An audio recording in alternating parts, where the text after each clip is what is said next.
Hey, what's up guys? Sam here. We are going to dive straight into this one because without a doubt, getting in shape has been the single best thing I've ever done for myself. It's been an unreal transformation in terms of not just physically, but also mentally, what it's done for my confidence. And I mean, I was a confident guy anyway, but it's just given me like a different feeling, I'm just a different person. So let's go. So now I'm on the other side of this and I realized that it really hasn't got anything to do with a lack of willpower or maybe poor work ethic.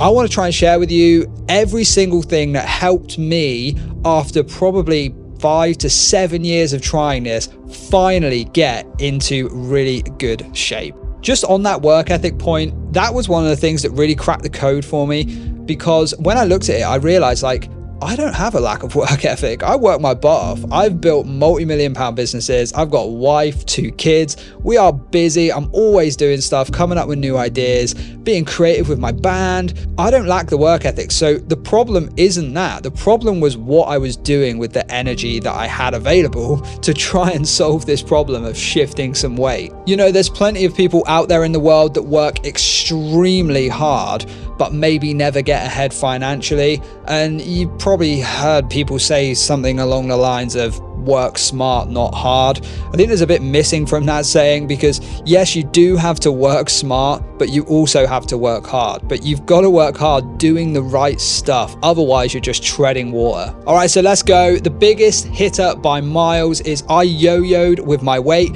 10 pounds off, 10 pounds on, blah, blah, blah, for 5+ years until I got a coach. It wasn't that I was doing it wrong, you know, counting calories, hitting protein, going to the gym, doing the workouts.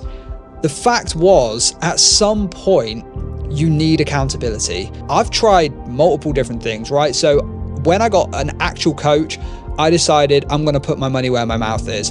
I paid, I think, nearly £2,000 for a 12-week plan, which I know might sound like a crazy amount of money to some of you, but for me, I was at the end of my tether. I needed to get this done. This guy, Steve, who I met, absolute legend, just helped me consolidate everything, kept me on track, WhatsApping all the time, check-ins, and it clicked in my head that I was like, I just needed like a bit of support. I just was struggling on my own. I needed someone just to keep me on track, push me over the line, make sure I'm sticking with the things that I want to do, and actually just constantly remind me why I'm doing this, why I want to be in shape, because I want to live longer, because I want more time with my kids, because I want more energy, I want to feel better, I want to look better, I want to be confident. Like, just having that reminded to you all the time from somebody else is amazing. It's a game changer. Now, once I finished that coaching, I realized I still needed the accountability, and actually discovered as well that there's just another hack, which is just find people that are on a similar path to you and set up a WhatsApp group. Just keep yourself accountable, you know, chat,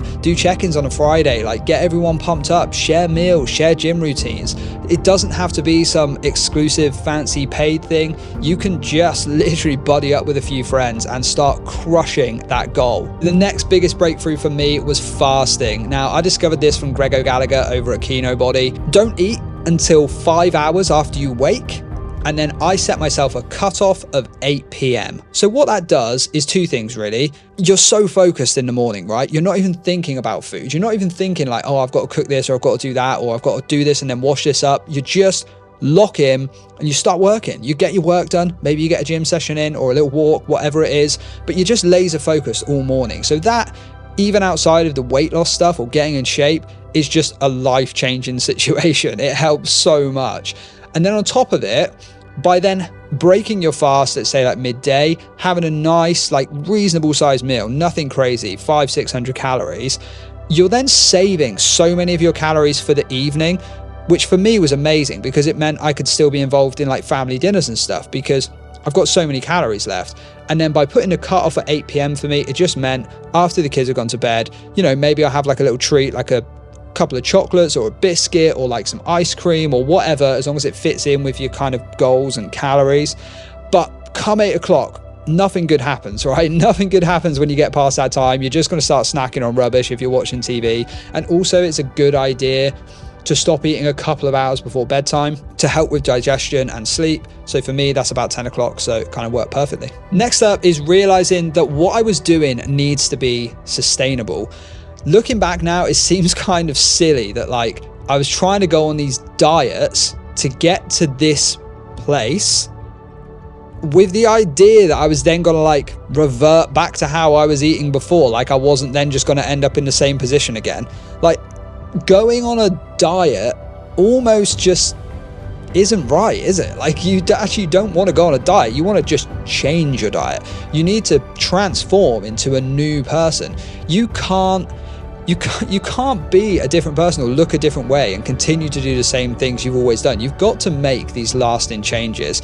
And for me, that meant like eliminating the idea of having the weekend off or having cheat meals, you know, kind of like all that stuff. I was like, I've just got to eliminate that, because not only is it like mentally fatiguing, because what happens is you'll nail your calories in the week, you'll hit your workouts, you'll make loads of progress, you have a massive cheat meal on the weekend, and the next day you jump on the scales and you're just so disappointed in yourself. And that's just so unnecessary, because you're killing your progress all the time. Because regardless of what the scale says, obviously you haven't put a kilo of weight on overnight, but it's a mental game, this. Like, and if you're deflating yourself like that and making yourself feel like really guilty for it, it's just not the way.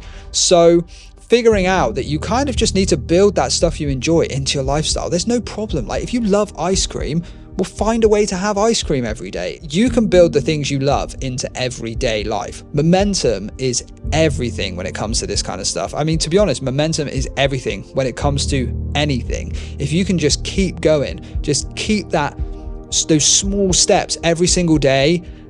Even if you're talking about like finances, fitness, whatever it is, it's all about the compounding, right? It's like those tiny steps that just build up and build up and build up. And one day you turn around and you think, whoa, like how did that happen? And that's exactly what's happened to me now. Like I tried so hard. I got on all these crash diets, like go absolutely ballistic for like 30 days. And you know what? What's worked for me is literally last October, I locked in and I was just like, I'm going to eat this many calories a week. All right, I did have a few more on the weekends and a few less in the week, but that just suited my lifestyle with the family. It meant we could go out for dinners on the weekends, but they're not cheat meals. It's not a binge. It's just giving me a few extra calories to eat restaurant food. And I just did it and I just stuck with it for ages. And guess what? That's just my normal life now. And it's great because I get to fit it all in. Now, nothing good comes easy. And like I said at the start of this video, being overweight and dealing with the emotion of trying to change that and the constant disappointment and the mental just assault on yourself is one of the hardest things you'll ever deal with. You know, and this is coming from a guy who's, I've had my fair share of tough years and things I've been through, certainly recently. And I would still say that it's a different battle when you're beating yourself up in your own head all day, every day. Like no one can see it, and you don't necessarily feel like you can talk to people about that side of it. There's nothing worse than letting yourself down. But on the other side of it, it is the best feeling ever. So I really hope you find the motivation to make a lasting change. And if there's anything I can do to help, please drop me a comment, drop me a message, whatever. You can find me on Instagram. I'm totally up for chatting about all this stuff, and I want to push as many people to make this change as they can because it's been so life-changing for me. So let's get it done, make a few little changes, make a few steps. If you're not sure where to start, drop me a message. Let's get after it.